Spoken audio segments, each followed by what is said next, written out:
you, Rachel. Sit on and spin. Hello. So if you haven't seen my previous video, it's this one here. Go and watch it because this one won't make any sense if you haven't seen that one. So watch that.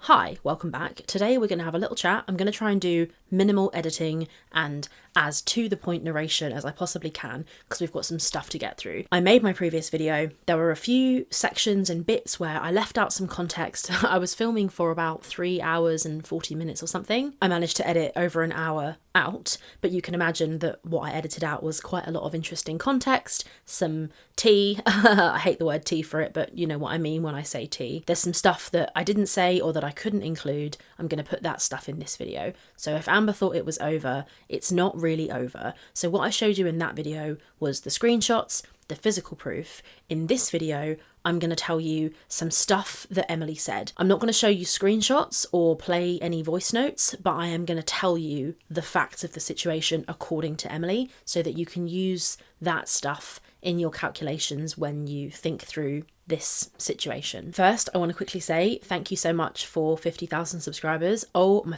God, I did not see that coming at all. I thought it would take a much longer time than it has. And I said in my video when I hit 40,000, or maybe it was in the community post, that if I hit 50,000, I would tell you all that I love you. And I thought that it would take like a year. So I was like, oh, I won't have to worry about fostering parasocial relationships for a while. But it turns out it's come around quite quickly. So I just want to say thank you all for your support. I really, really appreciate your interesting insights. And I absolutely love a tiny piece of housekeeping, just for those of you who didn't see my community post. My previous video, after about 90,000 views, it got age restricted. However, I've seen people trying to blame Amber for this. It's not Amber's fault, it's my fault. I left a full swear word in the thumbnail like an absolute idiot, and then when I appealed it, I didn't read the little bit of information that they give you. I'm stupid and I just pressed appeal automatically. I didn't even read it, and if I'd have read it, I would have seen that it was because of the thumbnail. And then they refused the appeal in like 4 minutes, and I was like, what the heck? But then I realised afterwards that it was because of the thumbnail, but they will not reassess their decision. So that's that on that. Doesn't matter anyway, the video is still done really well, and I'm really glad that it had such good responses, and I appreciate you all, but I just wanted to clarify that. So a few things that I need to tell you all. The first thing, if you watched Oh Lordy It's Geordie's live stream last night, he covered a little bit of my video. It was really funny, really enjoyed that. If you were in that chat, you would have seen that I posted this super chat to Geordie, and I wrote, also a little tea, Emily confirmed that Amber did follow her to the door, and Emily did in fact close the back door in her face. And this is absolutely true. So when I was speaking with Emily at the time, Emily told me that Amber's story about Emily leaving the back door open was complete and total bullshit, absolutely fabricated. Amber did follow Emily downstairs, and when as Emily was putting her shoes on, Amber was blocking the front door, so Emily couldn't go out the front door, therefore she went out the back door, and she claims, and this is just what she told me, and you can, think what you want about it, she claims that she shut that door. She definitely shut the door. So that is another thing to factor into the whole, what really happened there. Did Amber let Rarity out? What was going on? It's been very convincing, in my opinion, that Amber definitely did let Rarity out, but that just adds even more to the pot. So I thought I'd let you all know that. I don't think anyone will be surprised, but yeah, I thought I'd just give you that bit of context. I've got a few little things like that to tell you as we go through the video, but first I'm just going to add a little bit of commentary about that. So what I find interesting about that, and what I found interesting about this whole thing ever since the beginning, is that Amber lied from the start, and she really didn't need to. So in that first video where she's telling us what happened to Rarity, she lies from the beginning. When it happened, it was 5 a.m. And I've always found that so confusing because in that first video, she could have just said, oh, I made a mistake and I accidentally left the door open in the evening. But she made a point of saying that it was in the morning. And I've always found that so strange. When people lie, it's always for a reason. And I have kind of interpreted that as being because Amber clearly needed to cover something up, right? People don't lie for fun. I mean, I don't know, maybe they do, but I don't think that was what was happening.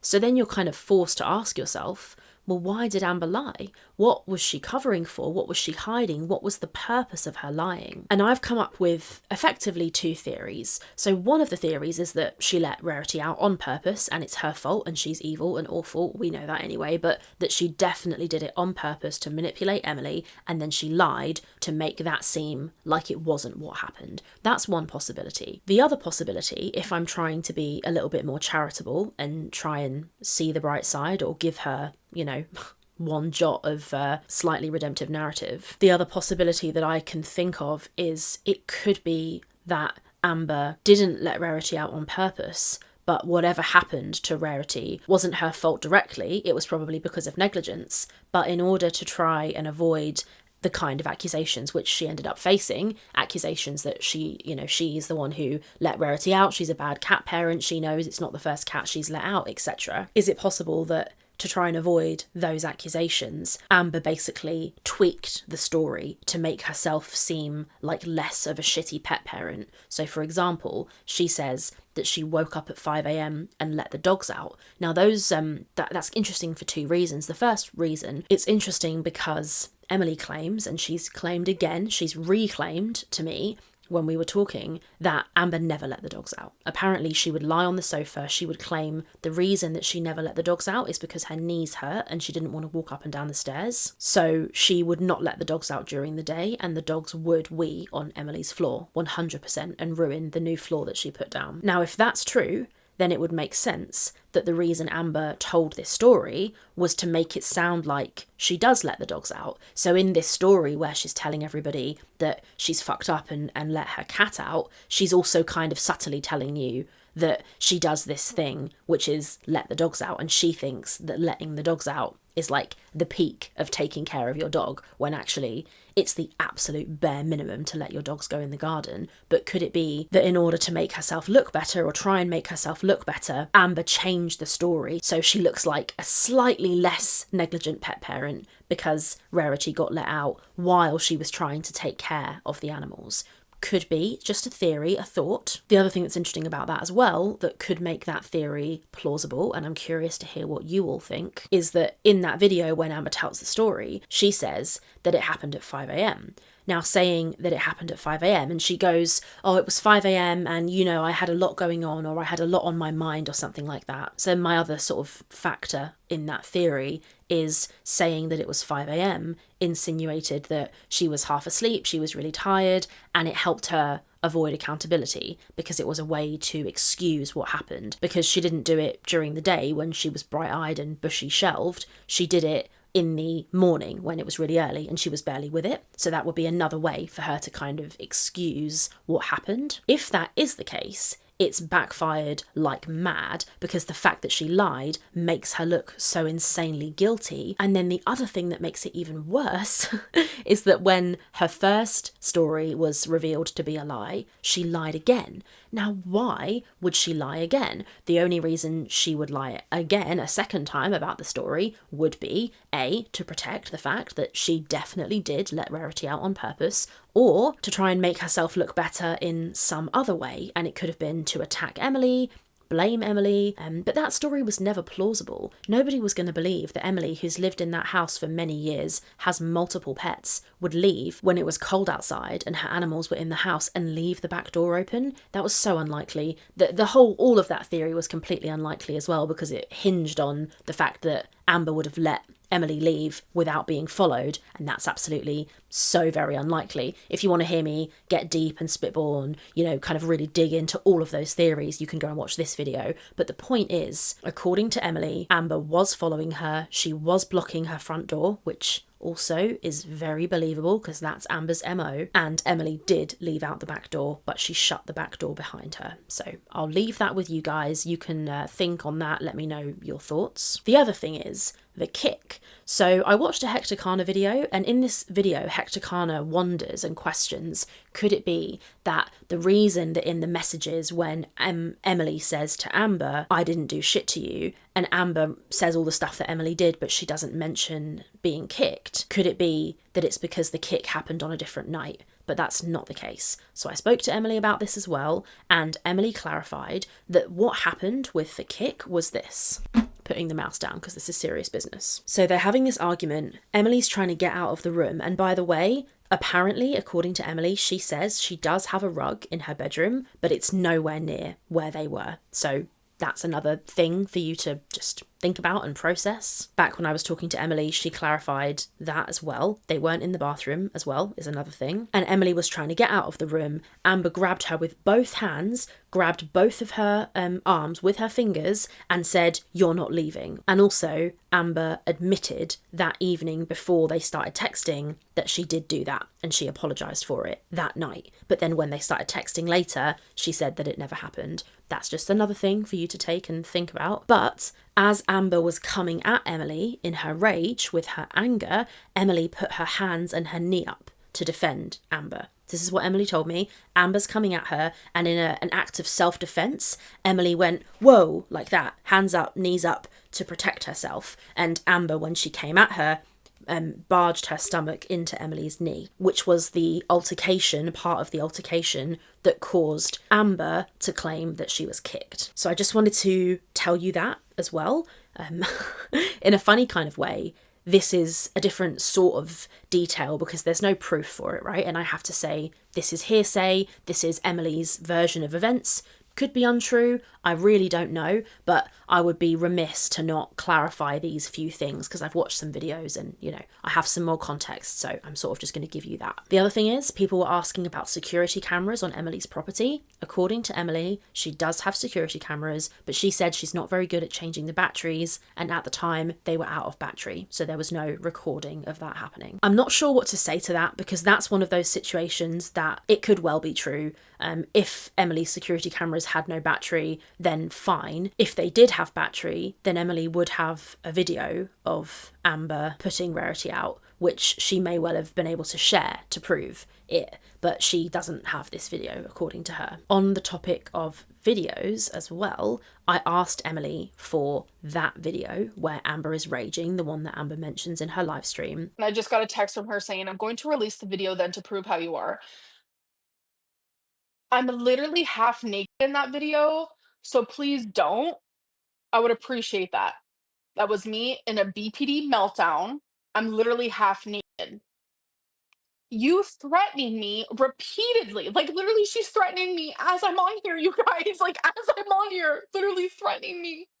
Like, this is the shit that I have to deal with all the time, and I fucking go crazy. I genuinely would go crazy. I know that I included this clip to make commentary about the video that Emily claims to have about Amber, which I am going to mention in a second, but I just couldn't let this go. How insanely fascinating is it to watch this individual sit here and cry and make a big flap out of allegedly being threatened when we've got screenshots now, like this one you're looking at right here, where Amber literally threatens to ruin Emily's life, both publicly and privately, and says things like this, and cries and goes, "She's literally threatening me right now." It's just fascinating that she can actually behave this way. And Emily actually claims that there are 3 videos.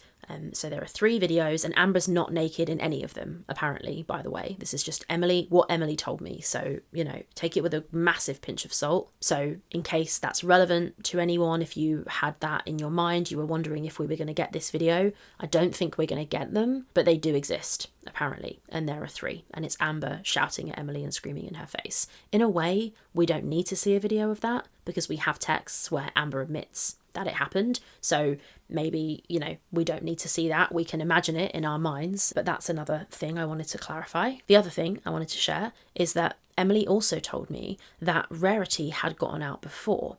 Now, I don't think this is public, it could be, but Emily told me that there had been previous times where Rarity had got out of the back door and she had always hung and lingered on the wooden like framing outside Emily's house. Emily said that one time when Rarity got out, she had to go out and grab her. Rarity was rubbing her face on the stairs and just kind of rooting around. But Emily said that she was really surprised and kind of confused because she didn't understand why, when Rarity had gotten out before, she had lingered and stayed around the back door.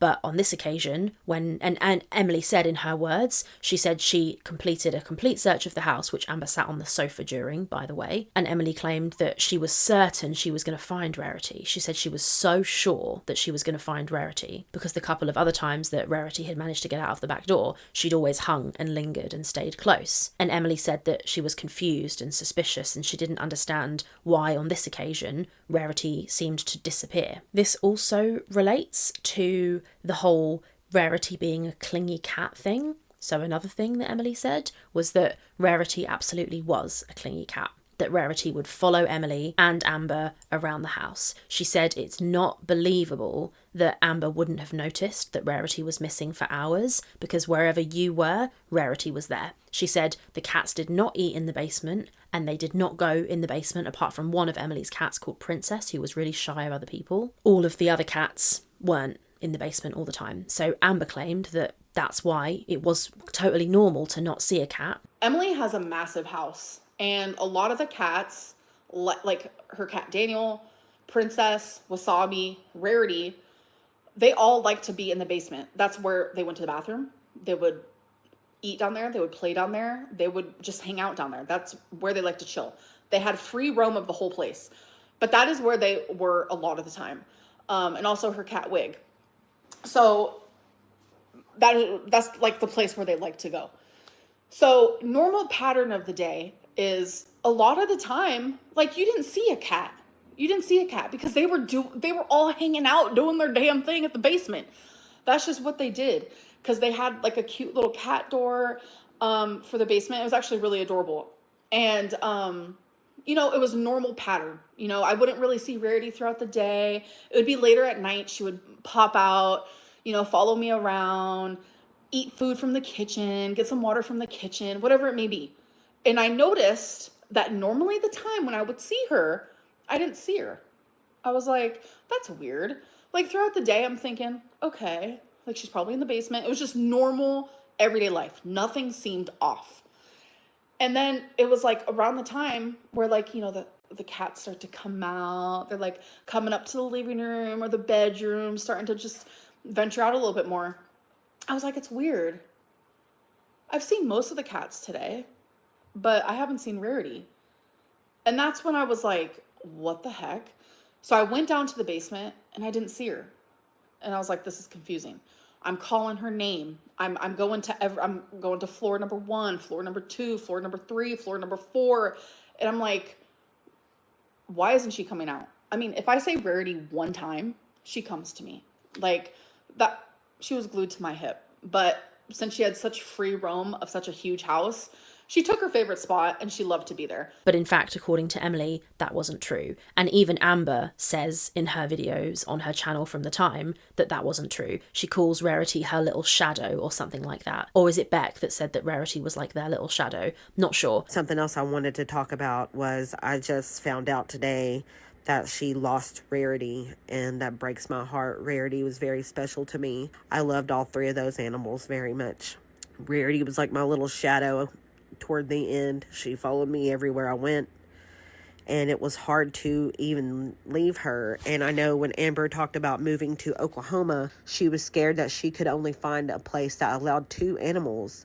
So she considered giving me Rarity, but that's not what ended up happening. And I sometimes wish that I would have gotten her, because now who knows where Rarity is. Now listen to this story from the video that Amber made where she completely lied about how Rarity got out. Listen to Amber herself explain that Rarity was a very clingy cat who was like Amber's little best friend and followed her everywhere and was always there. I know some of you guys would joke around that Rarity was my favorite of the 3.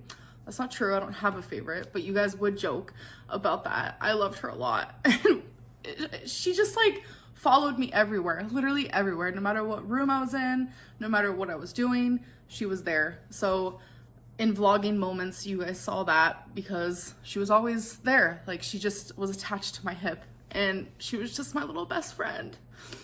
And to not have her and to like, the hardest part of it all is the unknown. Rarity was a very clingy cat, and it's not believable, apparently, that Amber wouldn't have noticed that Rarity was around. And I've alluded to this already, but according to Emily, all of this is according to Emily, that when Emily got home, she spent the whole night, the entire night, looking for Rarity. She had a flashlight, she drove around, she looked in all kinds of random places. When she first got back, she said she conducted a search of the entire house, and Amberlynn sat on the sofa on her phone and didn't help. Now, I just think that is very, very, very telling. It could be a physicality problem, but if you love an animal like you say you do, you would be willing to put yourself through some difficulty to find the animal. But Emily also said Amber sat in the truck and did not help with the searching.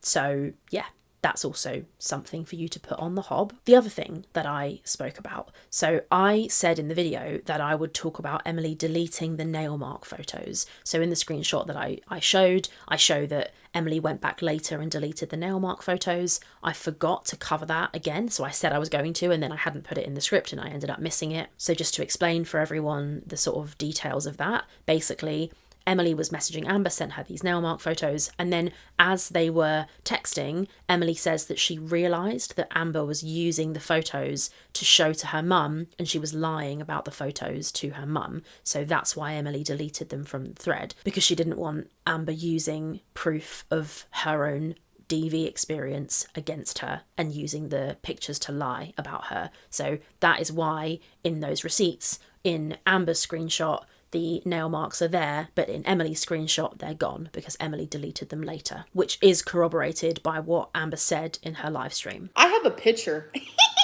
that she later deleted months later. Probably the one thing that is corroborated by the proof. The other thing is when Amber is telling this story, and I have mentioned this once before, Amber very, very confidently says, Emily and I both have ADHD. So her room, like, I'm not gonna lie, we both have ADHD and ADHD piles. So Emily actually does have ADHD. Amber does not. She's never been assessed or diagnosed with ADHD, but she confidently claims that she has it. Now, I think it's interesting because if you go back on Amber's channel, there are no videos from her history where she claims to have ADHD. There are a couple of videos with Beck, a couple of live streams where Amber goes, oh, people have said I might have it and I want to be assessed, but I've never been assessed. And then all of a sudden, after she meets Emily, she starts claiming that she has ADHD. She definitely claimed it at least once. This fits flawlessly, frankly, with Amber's MO of meeting somebody and assuming their diagnosis, just like when she met Alexis, she claimed to have BPD. When she was with Crystal, she claimed to have OCD. She's a big fat fucking liar. I just wanted to make that very clear. I think I've done a very good job of making that very clear. But also, it's very evident in the messages because Emily has PTSD as well, which is another thing. And then later in the messages, Amber also claims that she has PTSD. But it seems like she's also stolen that from Emily. It's like she can't let anybody else have the attention. She has to also be suffering too. The other thing is towards the end of my video, I said that clearly Emily did betray Amber in some sort of way, and I said that I didn't really know what that betrayal was. I realised later that I did know because during the live, Amber makes it very clear what it was. She says that it was Emily looking at stuff on Tumblr. She describes the stuff that Emily was looking at as being so bad that probably marriages would have got divorced. And I noticed that she was on Tumblr. It was like the most random thing in the world. I don't want to say what I saw. Okay, just know that what I saw her looking at on Tumblr literally broke me. Because when I saw that, again, it was my instinct. My instincts were like, why is she on Tumblr? Immediately, it's almost like I knew. So I instantly went to her Tumblr app, bam, in my face. Okay, I don't want to go into detail. Genuinely, I don't. Oh, I don't want to talk about it. Just know that I saw things and read things and seen things that literally broke me and destroyed me, okay? Like, look at me. I look like a fucking freak. I just found out a million different things that literally broke me. Like, genuinely, I felt like I was in a different state away from my mom. Like, I was like, this cannot be real. I got really fucking upset. Obviously, anyone, even mentally well people would have been pissed. Would have been so fucking hurt. Probably marriages would have been divorced. Like, that type of deal, okay? Now, this made me and everybody watching think that it was something really, really awful and really, really serious. However, Amber later clarifies, I believe in the same live stream, that it was just big women. No, Gabby. Ugh, not even. No. Absolutely not. Nothing like that. It was just bigger girls. No! Oh my god, no! It was fucking bigger girls, bro, that were naked!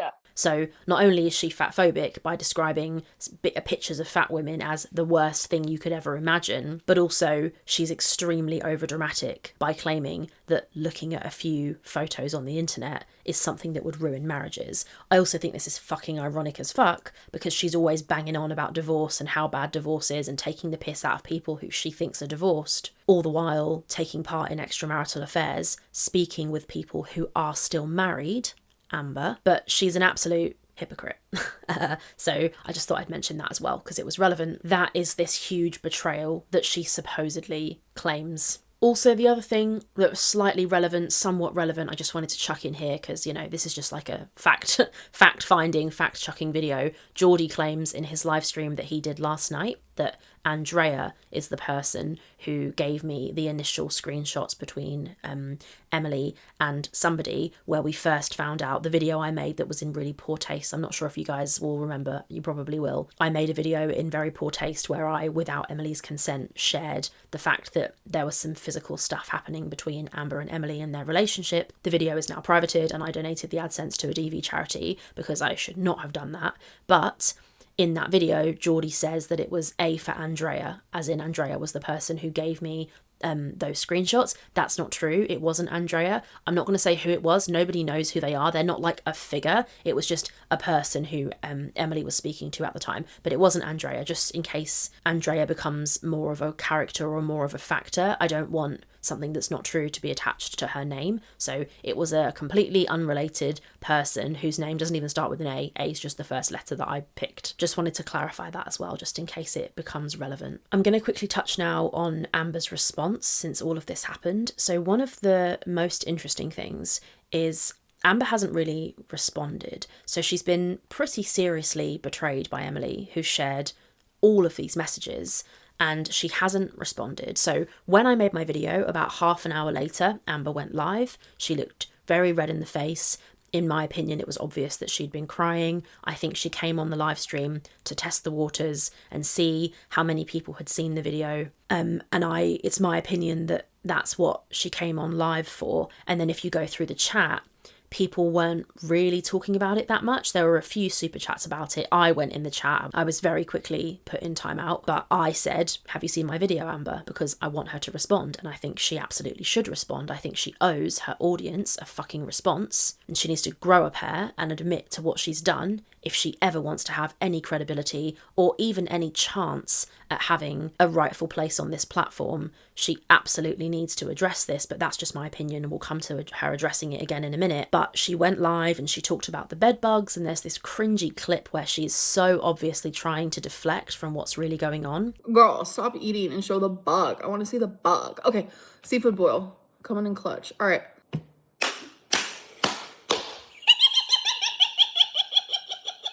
That's a fruit fly! Oh my god, I told you guys in a recent live stream that I have fruit flies from the fruit. I am fucking dead. It's a fruit fly. I'm living. I had literally like 5 fruit flies in my apartment from this fucking fruit. I literally talked about it in a live stream. She's so performative and overdramatic in that live, and she tries, sorry if you can hear Molly, she tries really hard to make it seem like this bug that's crawling on her is a fruit fly. I've had fruit flies in my house. Everyone's seen a fruit fly. They don't crawl on you. They don't move like that. I've never seen a fruit fly crawl at all. The bed bugs of it all is the least of my concerns right now, but I just wanted to highlight that it was exceedingly obvious to me that she was trying to deflect in that live. There's also a bit in the live where she addresses what I think might have been my comment. So I made this comment. I said something like, have you seen the video, or have you seen my video? And Amber responds, and I can't tell if she's responding to me or not, but it sounds like she is, maybe. And she says, yeah, I've seen it, or yeah, I saw it. And the moment I saw it, I knew exactly what it was. And her eyes go all red and she looks like she's going to cry. I did see him. And I knew exactly what it was the minute I saw it. So that is one of the ways that she responded. The other way she responded was by messaging Emily and telling Emily that she was in the hospital. I don't think she needed to go to the ER, but she did. She later was posting on Snapchat because she doesn't have a pair of balls and won't post anywhere where there's anything other than 12-year-olds to give her love and support. Here are some of the Snapchats that she posted. So they are all just, I don't know what she's doing. It's like a 12-year-old. One thing I noticed, particularly in this one here, which apologies if you've just eaten, her eyes are very clearly red. And this is her trying, in my opinion anyway, trying really hard to make it look like she's unbothered. She's an unbothered queen. And that's fine. She can carry on being unbothered. But the thing is, the truth is not going to stop coming out. There's always more. And I think if she doesn't address this, she's going to regret it. That's all I'm going to say. Amber, you cannot build a platform of people who pay your bills and have done for 10 years and then come out, consistently lie to that audience and take for granted their trust, their time, their money on your memberships. You cannot make videos where you accuse other people of literal crimes, including Aunt Tammy, but also Emily, accusing her of kicking her. You cannot monetize that content on the internet and then expect to just pretend that it didn't happen. You are showing your ass so badly by not addressing this. It is honestly, it's shameful. The best thing you could do right now is go live and admit to what you've done. And then everyone will say, okay, you're a piece of shit. We already knew that, but at least you're honest about it. At least you're taking some measure of accountability. But I don't think that that is something she is capable of. However, I know and I trust that the audience are not going to let her live this down. Every time she goes live, she is going to be bombarded with messages about this. And you can block and block people and put them in timeout, myself included. It will not stop it from coming. What you have done is absolutely awful. And if you have any kind of defense or any kind of response to what you've done, you must address it. You have to. If you've got any humanity, you owe it to your audience to address what you're being accused of. Anyway, that was a bit of a rant. So these are the sorts of things she's posting. You can see, I think in this picture here, it's pretty obvious to me that this is a picture she's posting to make herself look unbothered, and you can see she's been crying. Her eyes look really red, unless it's the filter, I'm not sure. She says, the drama means nothing to me. Live your life in peace and you'll always be unbothered. I mean, this is vomit inducing, in my opinion. You cannot do this. You are deeply mistaken if you think you're going to be able to come onto the internet and behave in this way and keep making your money here whilst you're doing this. I think the fuck not. She's not unbothered. I promise you that. She is not unbothered. Then there's this one. Someone says, I hope you're doing better. She says, doing so much better, thank you. Eye roll, frankly. And then there's this one where she's got her cat in her shirt. Again, I feel it's pretty obvious that she's been crying, and somebody says, would you ever consider having a BF? She put, absolutely not. I'm a lesbian, plus I don't want a relationship at all. I don't have anything to say about that. I know that there's probably a massive, quite big conversation that would require some serious nuance about being gay or not being gay and who you date, and Amber claiming she's a lesbian and talking to Dalton and all that. But I don't love that conversation. I think there's stuff we can focus on about Amber that's more interesting than her being a lesbian who also sometimes likes men. I admit there's interesting things that can be said about it, but that's nowhere near as interesting as some of the stuff that Amber's done, so I'm going to ignore that. Then we have this, somebody says to her, how are you doing today, girl? She says, I'm good, considering I was at the hospital for most of the night. Now, I already knew this way before it was public, because she was using it to threaten Emily and try and get her to answer the phone. So yeah, And this is just her MO. This is classic. This is what Amber does. There's a drama and then there's a medical emergency. Always, every single time. The ER told her there's nothing wrong with her, by the way, just in case anyone didn't know. I'm not sure what's been said about that. There's at least one victim in this story, no matter what the truth is, no matter what the tea is. One certain victim of this situation is Amber's cat Rarity. And it's always been a concern to me, and I think it will remain a concern, when I see that Amber still has a cat and has this cat Romeo.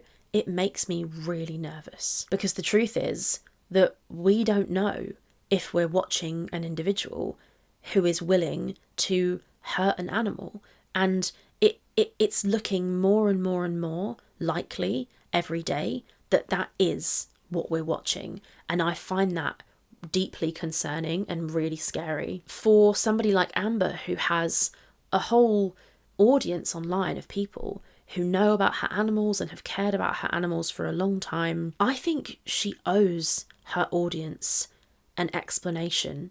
You know, it's clear that her story is a lie. Both versions of her story are lies. So what's the truth? And I truly feel that one of the most useful things Amber could do right now is just tell us the fucking truth.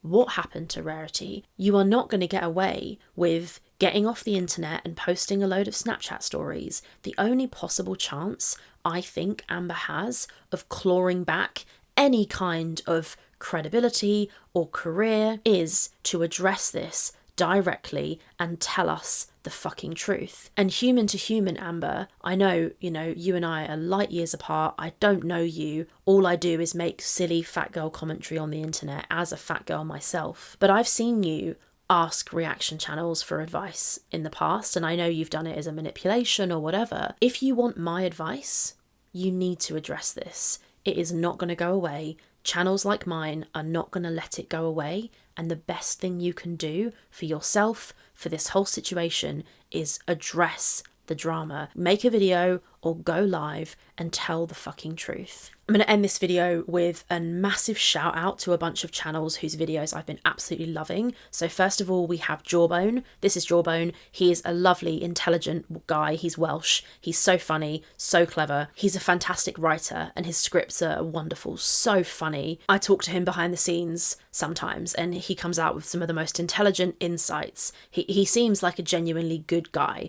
So if you want a laugh and you want a lovely Welsh accent in your ear for a few minutes, go and watch Jawbone. He's great. There's also Studio Deets, who I've mentioned before. I absolutely love Studio Deets. In fact, one of the comments on my recent video, I'll pull it up. Somebody says something like, I can't find it, but somebody says something like, I truly believe that the reason Amber made those privacy strikes against Studio Deets was because Studio Deets is a very attractive masked lesbian. This is the comments wording, by the way, although I agree. And that because Amber fancies Deets and can't stand that Deets hates Amber, they think Amber purposefully singled out Studio Deets to attack, which I thought was very interesting.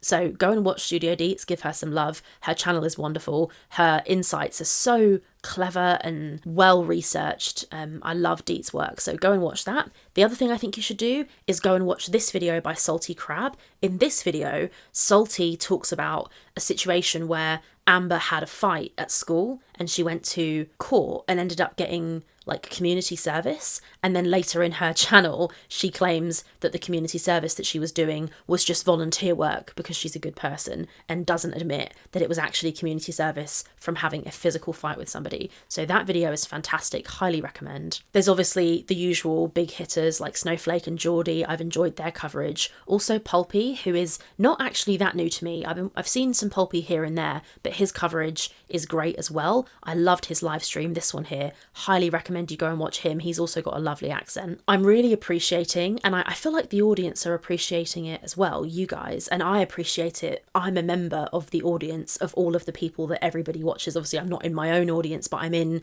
the girl world audience, right? And I am loving the way that the audience are coming together. Now, I know Amber doesn't like that, like she said in her recent live. 20 minutes of talking about bugs, like I can't. But this is the community. Well, it's weird. Okay, listen. I feel like when a YouTuber has like a community that follows them, it's like one community. It's one set community that follows them. But I feel like with me, it's like my set community. I know who that is. It's not the bed bug community, I'll tell you that. And then there's like the reaction channel community, the people who have like, it's like the reaction channel community have like also what's the word?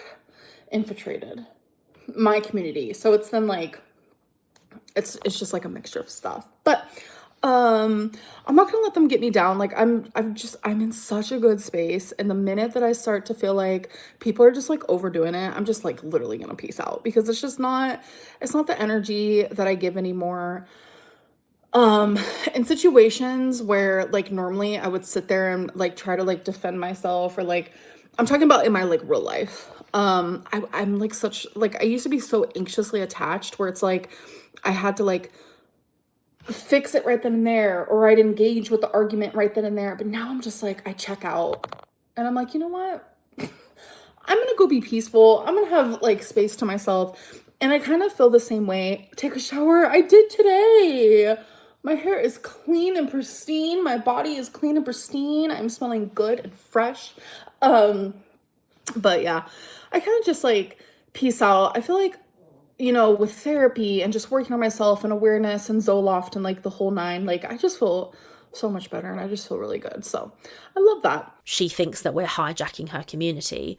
I think we're building a nice community of people. Not everyone is nice, not at all. I'm not stupid. There are people that are horrible, but I think the creators are really like rallying around each other and working as a team and communicating. And I love that. I honestly love that. I love the community feel. Okay, I'm going to edit this video now. And then I'm going to possibly react to Amber's live tomorrow, maybe.